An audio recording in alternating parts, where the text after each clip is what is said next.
Друзья, всем привет! Еще одно небольшое включение. Машина, пробег уже немалый, механизм изнашивается, возникают некоторые стуки посторонние. Сегодня хотел озвучить одну проблемку, которая присутствует в моем автомобиле. Это стук при повороте руля, причем при повороте на месте.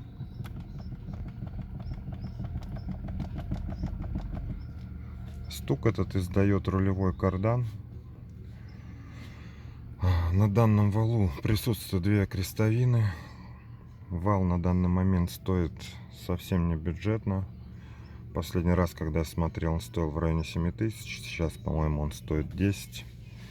Решил попробовать изменить этот момент заменой только крестовин. В интернете есть информация, что подходят вот такие крестовины. Купил я их 2 штуки. В общем, буду пробовать. Сама крестовина выглядит вот так. Для этого нужно мне будет снять сам вал и заменить обе крестовины на карданном валу. По факту расскажу, что как пройдет, подойдут ли крестовины или не подойдут. Ну, сейчас присутствует вот такой стук.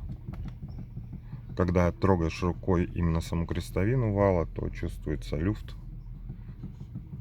Ну и при движении по неровностям тоже отдает немного в руль.